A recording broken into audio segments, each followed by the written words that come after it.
Semakin heboh tentang orang yang akan menjadi Imam Mahdi telah muncul, yaitu Muhammad Qasim yang ada di Pakistan.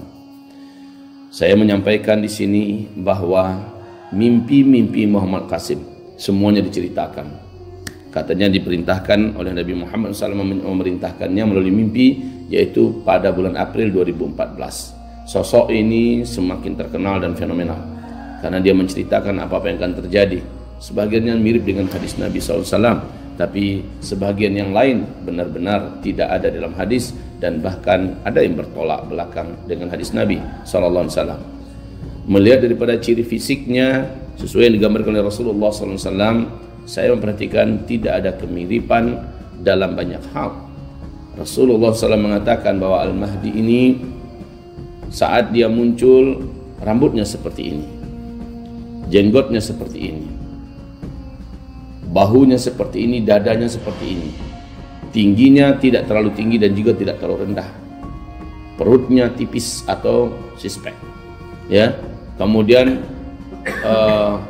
alisnya begini, hidungnya begini, bibirnya begini, dan dia tidak pandai mengucapkan huruf ra atau tidak fasih melafazkan huruf ra.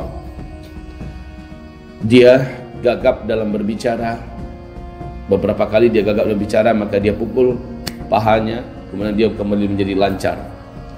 Dia hanyalah orang yang memiliki akhlak yang sangat mulia, serta mengetahui tentang halal haram, tentang agama, mengetahui tentang seluk-beluk agama ini.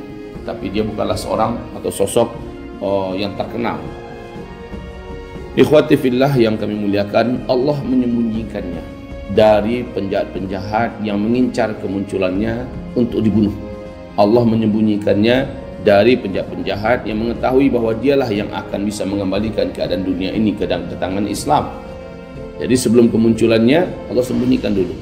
Nah, kalau memang Muhammad Qasim ini sudahlah beberapa hadis Nabi tidak ada pada diri beliau secara fisik, juga beliau selalu mengatakan dalam mimpinya bahwa Pakistanlah negara yang akan menyelamatkan dunia.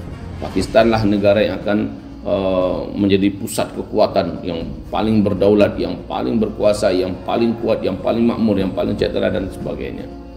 Padahal dalam hadis Nabi yang sahih, bahkan dalam hadis qudsi, bahwa tempat yang teraman, tempat yang terbaik, tempat yang terkuat di muka bumi ketika seluruh muka bumi ini kacau, ketika seluruh muka bumi ini ribut, ketika seluruh muka bumi ini penuh dengan pertumpahan darah dan bencana-bencana alam, adalah Palestina. Itu kata Rasulullah SAW dalam hadis yang sahih, dikatakan oleh Imam Muslim juga hadis qudsi.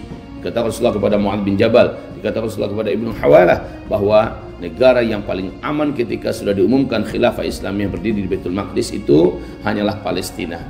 Bahkan sekelas Madinah saja, kata Rasulullah, hancur.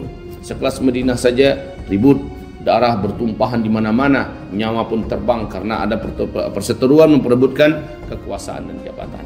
Saudaraku yang kami muliakan, bagaimana dengan klaim kelompok atau orang-orang yang mengaku-ngaku bahwa Al-Mahdi itu adalah Muhammad Qasim ini nanti? Sungguh apabila kita tidak dipandu dengan ilmu yang luas, kalau kita tidak dipandu dengan ilmu yang dalam, baik bersumber dari Al-Quran atau dari hadis Nabi, kita hanya mengedepankan hawa, kita hanya mengedepankan semangat, ya, tanpa ada dipandu oleh ilmu, kita cenderung untuk sesat.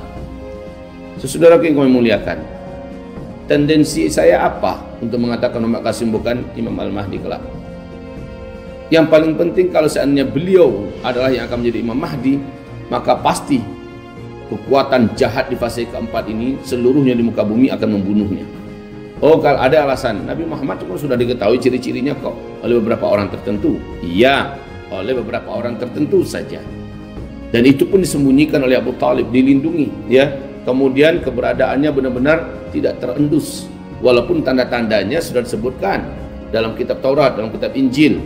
Jadi orang-orang yang ahli agama di kalangan Nasrani sudah mengetahui tanda-tandanya sudah muncul. Berarti sudah saatnya, seperti waktu itu bintang ada bintang berekor sudah terbit dari sebelah timur, dan itu disaksikan oleh rahib-rahib Nasrani, dan mereka sangat yakin berarti sosok yang akan menjadi nabi terakhir itu pasti sudah lahir. Nah, itu diketahui oleh ahli agama yang khusus, yang spesial dari sebelah timur. Mereka tidak tahu tepatnya sebelah timur itu di mana, Tapi tanda-tandanya ada. Seperti yang kita katakan, tanda-tanda kelahiran Imam Mahdi juga disampaikan oleh Nabi Muhammad SAW. Dan tanda-tanda kemunculannya diidentifikasi oleh Rasulullah SAW dengan beberapa tanda alam, dengan beberapa tanda sosial dan tanda politik yang ada. Dan tanda-tanda itu sudah terlengkapi. Hanya tinggal beberapa persen saja lagi, mungkin 4, 5, 6%. Ya, yang harus muncul lagi, barulah sosok ini dibaiat di depan Ka'bah. Sekali lagi saya katakan, tidak ada tendensius saya untuk mengatakan bahwa ini Imam Mahdi atau tidak Imam Mahdi.